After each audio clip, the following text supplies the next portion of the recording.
Good morning, everyone. This is Nana the Canner here. I want to welcome you back to the edge of the boreal forest. Today is a beautiful day to bring you a brand new canning video.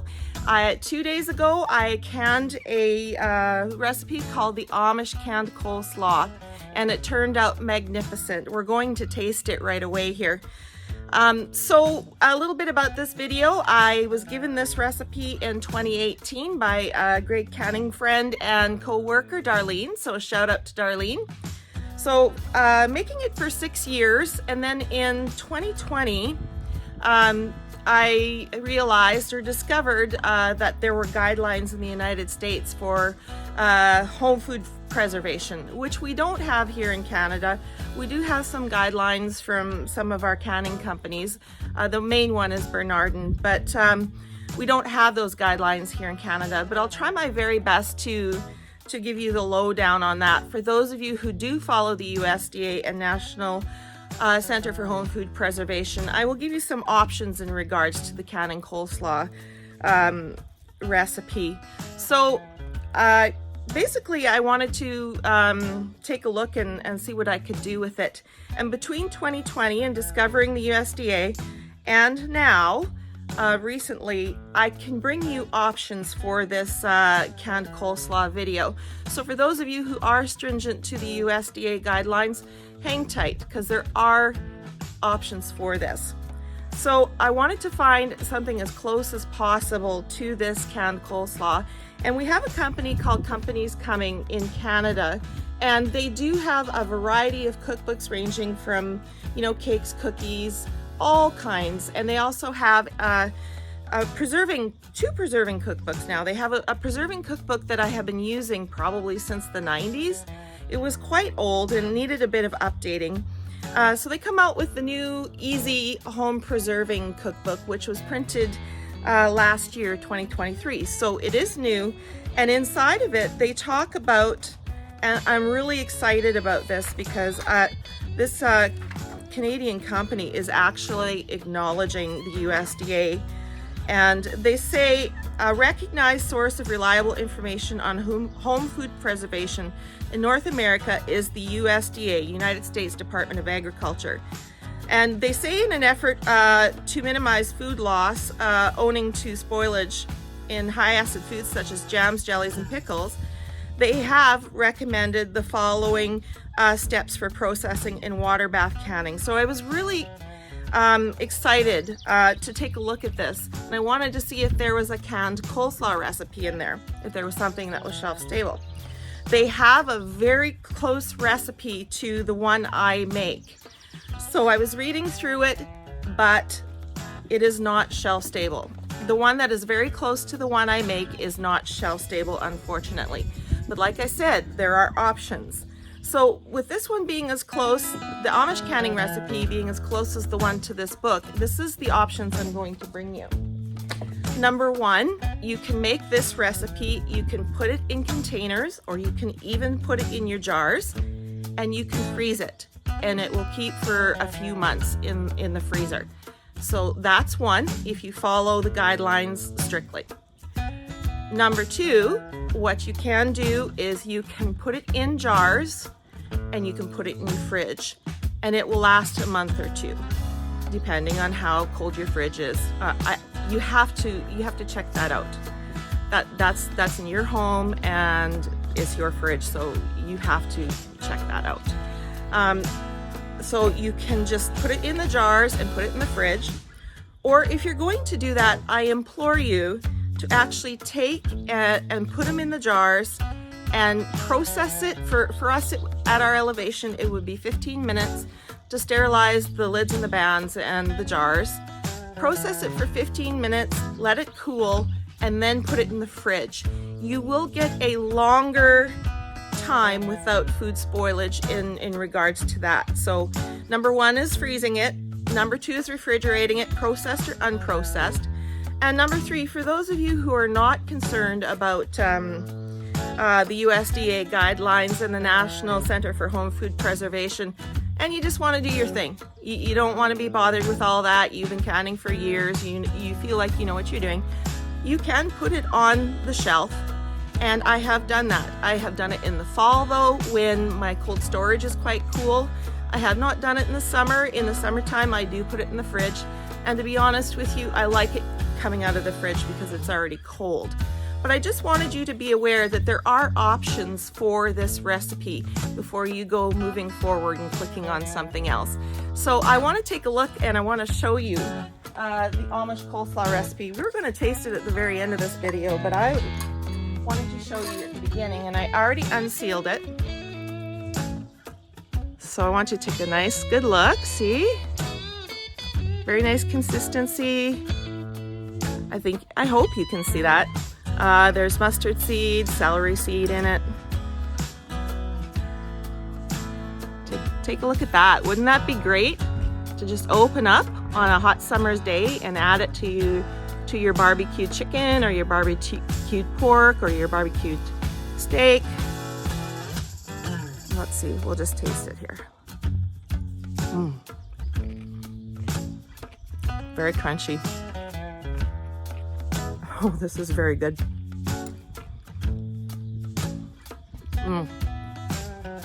You have to definitely try this. So, without further ado, I bring you the canned Amish coleslaw recipe. And enjoy and have a good day. This is magnificent.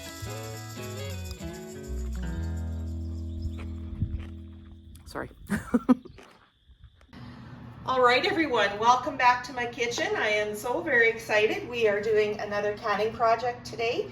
Today we are doing Amish canned coleslaw, and I have not made this in a little while, so I am super excited to get this on the go and get this in my storage.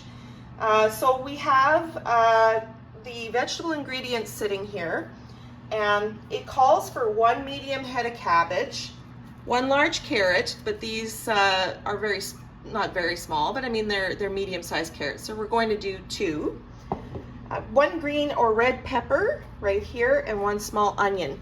But because we're going to double this recipe, I have a large onion here, and of course I have 2 peppers, 2 heads of cabbage, and 4 of the carrots. So we're doing a double batch today, so we're going to get to cutting up these vegetables, and we'll be back shortly.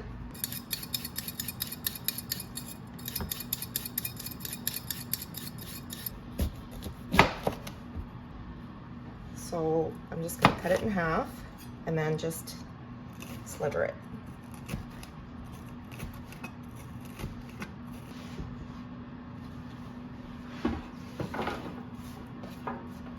So we're going to not chop these, but slice these thinly. Kind of to match the equivalent of the peppers if you can. So thinly sliced.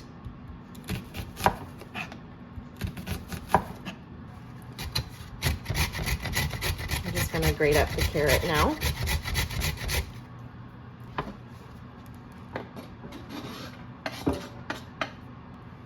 Okay, so I'll move on to the cabbage.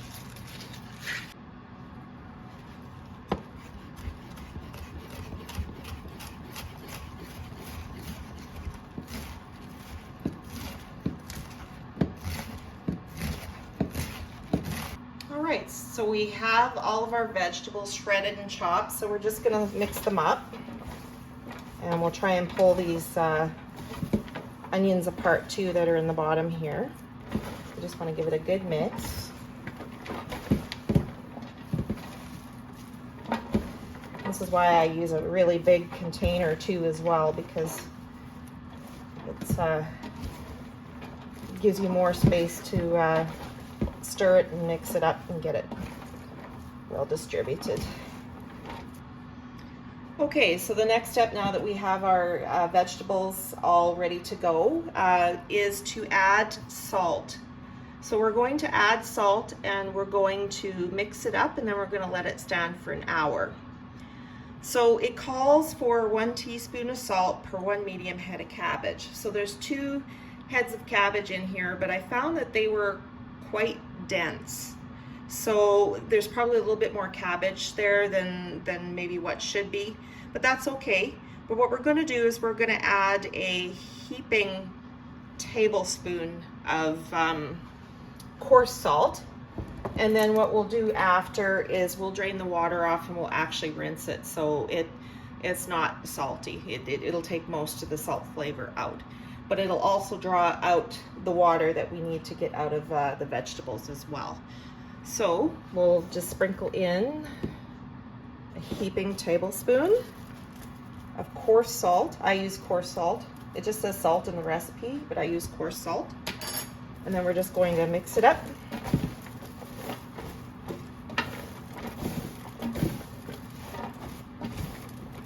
For a good mix. And it'll start drawing out the water from the vegetables. I can feel it already starting. Okay. I might give this a mix or two part way through too, maybe every 20 minutes, just to make sure that all the vegetables are touched with the salt. So we're going to cover this up and yeah, every 20 minutes. So I will mix this up twice before the hour is up.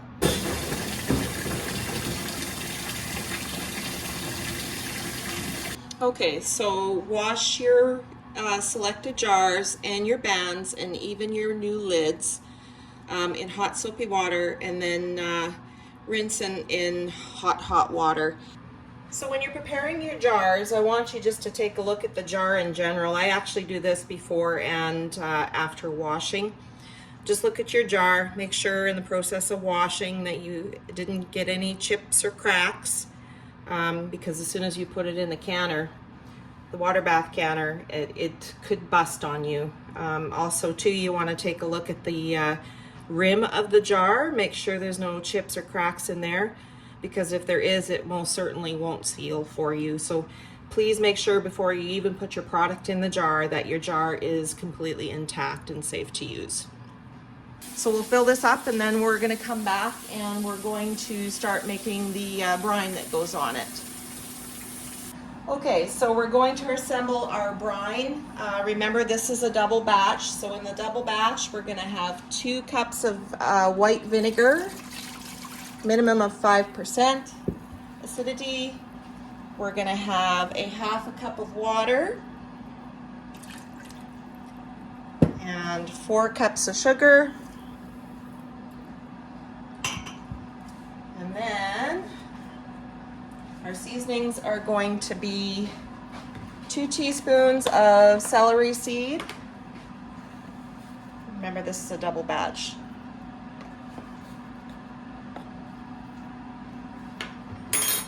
And 2 teaspoons of mustard seed. So we're just going to grab a whisk and we're just going to whisk it together, and we're going to take it over to the stove, and we're going to excuse me, it's quite strong. Slowly bring it up to a boil, and then we're going to just take it off the heat. Okay, so as the brine is slowly coming to a boil, I have turned up the electric canner to get it heated up. I've also put my lids in a little bit of hot water just to get the sealing compound softened.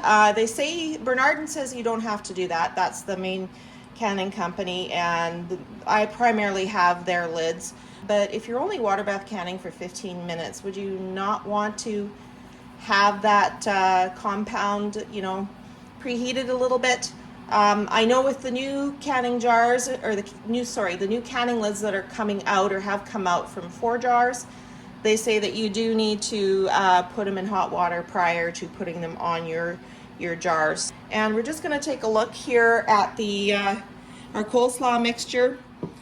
So when I put the salt on there, it's been about an hour, and I put the salt on at the beginning, and then 20 minutes and 40 minutes through this whole hour, I came and I actually just mixed it up, give it a bit of a squeeze, you know, made sure that the salt was, you know, evenly distributed.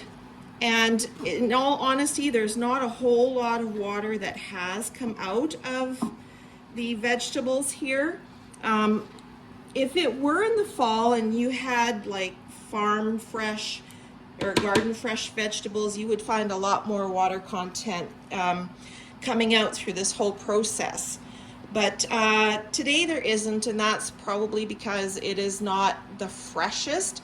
It is store-bought, so obviously how long did it take to get to the store, and how long was it stored prior to you buying it at the store? So there's not really a whole lot of water content that's actually come out of it. So I'm not going to drain it because of that, but if you want to drain it, you can. And also too, I've tasted this to see how the salt content tasted, and it is a bit salty, but it's not that bad. And with the amount of vinegar and sugar that's going to go, well, especially the amount of sugar that's going to go in here, it's going to counteract that salt, so it doesn't taste quite as salty. But it's not that bad in this particular recipe. So I'm going to opt not to drain this, and I'm going to opt not to rinse it. What I would recommend you do though is when you get to this point, I would taste it. If it has too much salt content in it for your liking, then I would drain it and rinse it. So we're just gonna wait for the brine to heat up, and then I have seen it approached in two ways. I have seen the product packed into the jars just like this and the brine put on top. And I've also seen the brine put over top and it mixed together, and then it's packed into the jars, and then it's topped off with the brine.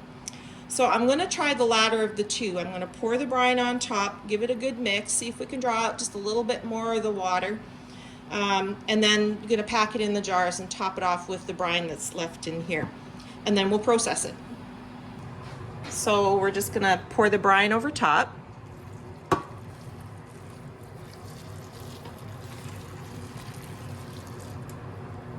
So I'm just going to mix this brine right into the vegetables, and then we'll come back and we'll get ready to pack it into the jars. So I'm just going to start by packing just the vegetables in the jars, and then we'll top it off with the brine. I'm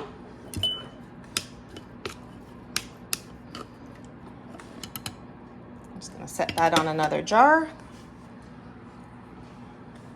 Let's just push this down just a little bit. And then I have a plunger that we use to press our meat down into the meat grinder, and that works really well for pressing the vegetables down in there. Now, as we go, I'd like to try and debubble this here. Debubbling is important because it affects your headspace. I think we're going to go with a 1/2 inch headspace. I do believe that's what this recipe has called for. But debubbling will help reduce the air and give you correct headspace. And also, if you have bubbles that are too big, it can affect the performance of your jar in the canner. And if there's too much air in there, it can cause breakage. All right. Let's debubble.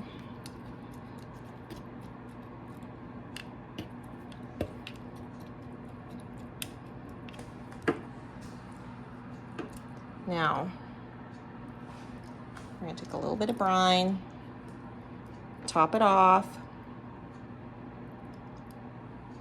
About the 1/2 inch headspace, I would say.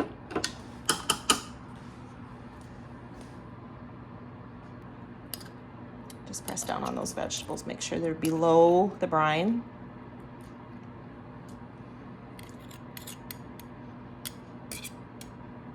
There. It can be a sticky process, but it tastes so delicious. I'm already licking my fingers. Set that off to the side. We're just going to press down. pack it in as much as you can. At this point, we probably wouldn't be able to use the jar filler again on this jar. Let's see here. A little bit more.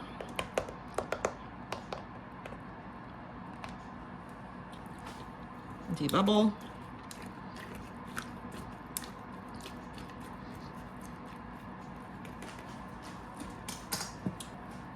Fill it some more. And put it up to that 1/2 inch headspace there. Making sure that we have enough brine to help cover the vegetables here. So like about that, and it's probably a little bit too much there. So about that. Okay, so I just want to show you what we got after we packed the jars and filled them with a bit of brine. We have 7 pints and 2 1/2 pints, so that's a total of 8 pints altogether, and it worked out perfectly. We do have some brine left in there, but that's okay. We didn't end up using it all, but there's lots of flavor in the jars as it is. So okay, so I have just a small dish with some vinegar. We're going to use the vinegar to clean the rims. And again, when you're cleaning these rims, watch for chips or cracks. Make sure there isn't any. So you're going to clean the rims off really good. The vinegar will help cut through the sugar because it is quite sticky. So we want to make sure that we get those rims good and clean. And don't use your dishcloth, please. Please don't do that. So wipe the rim. Grab a lid. Center it. Grab a band. You're going to put your band on fingertip tight. You don't want to get it too tight because if you do, then the air won't escape during the canning process and then your seals will fail. So we'll put this in the canner.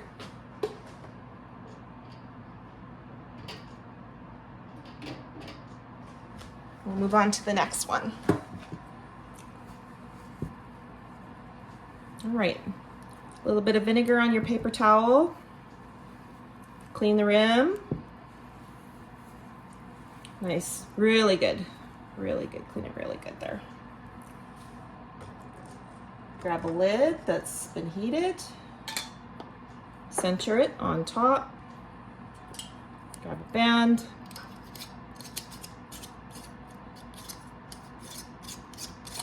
fingertip tight, and into the canner. Now I just turned the canner just off briefly because the jars were cooling down a little bit and I didn't want to put the jars through thermal shock because they are a little bit cool now and the water was quite hot in the canner. It's not optimal, but as soon as we get the canner filled, we'll turn the heat on and get it up to temp as soon as possible here. Okay, so I have the canner loaded, but unfortunately there was 1/2 pint jar I couldn't fit in there. So I'm just gonna throw that in the fridge and we'll eat it in a week or two. The rest I'm going to process them at a rolling boil for 15 minutes and then we'll take it out and they can cool. Or we could do it this way. I think I'm gonna try it. We'll have to make sure that it doesn't fall down on its side though, but I'd certainly like to try it. Okay, so we're almost getting to that full rolling boil. Another thing I want to tell you to do is to take your vinegar from that small bowl, put it in your canner. It'll help with any kind of scaly buildup that can end up on your jars during the canning process. So that will help get rid of that. Okay, so we're starting our full rolling boil. So we'll time 15 minutes for the process time and I'll bring you back in 15 minutes. Okay, so our timer has went off. So we're just gonna turn the canner off. And we're just gonna lift the lid off.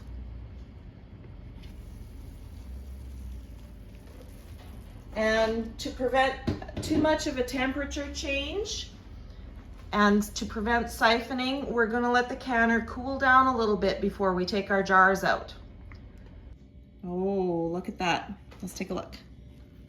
Can you see that? Ooh, that is gonna taste delicious. I'm just gonna take the rest of the jars out here. Nice and gently. Looks like all of our jars are intact.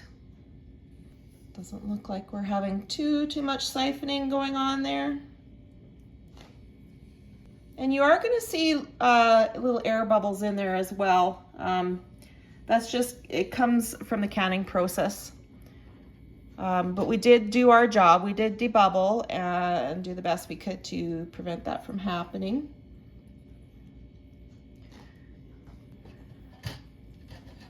So we're gonna wanna let this cool and sit at room temperature till it's cooled right off, probably a day, 24 hours.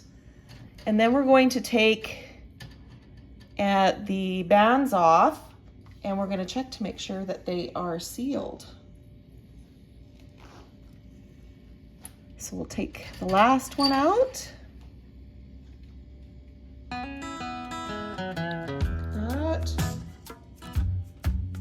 Doesn't that look delicious? All right. There you go. We're gonna leave this alone for 24 hours and then we're gonna come back, take the bands off, and we're gonna check the seals and we're gonna wash them up and we're gonna mark them. All right, everybody, welcome back. So the Amish coleslaw has sat in the jars overnight and the jars have cooled, and we've taken the bands off and we have checked all the seals.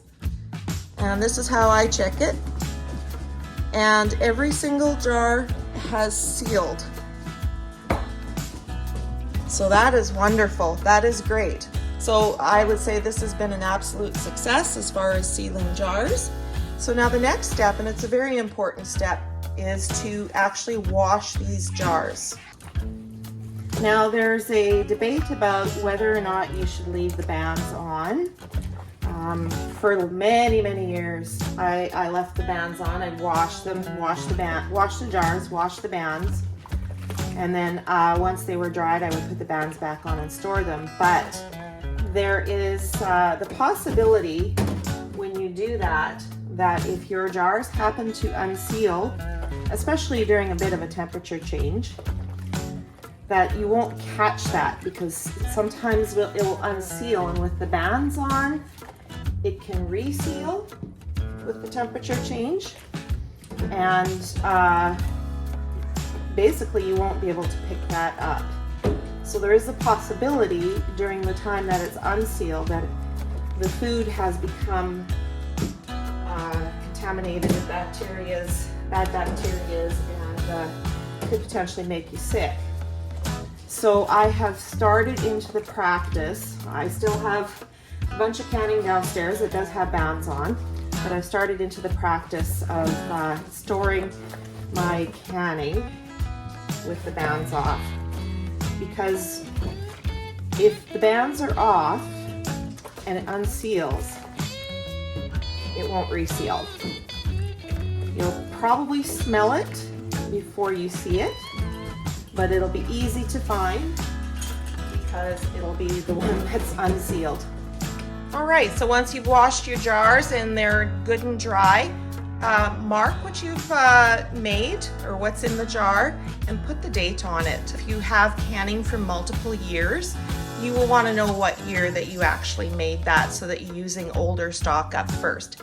So what I'm going to do is I'm going to take and I'm going to put one in the fridge. Just put the band back on because we'll probably need it later. I won't eat all of it. But I'm going to put this one in the fridge and we're going to test it later and see how it tastes. This one's for my mama.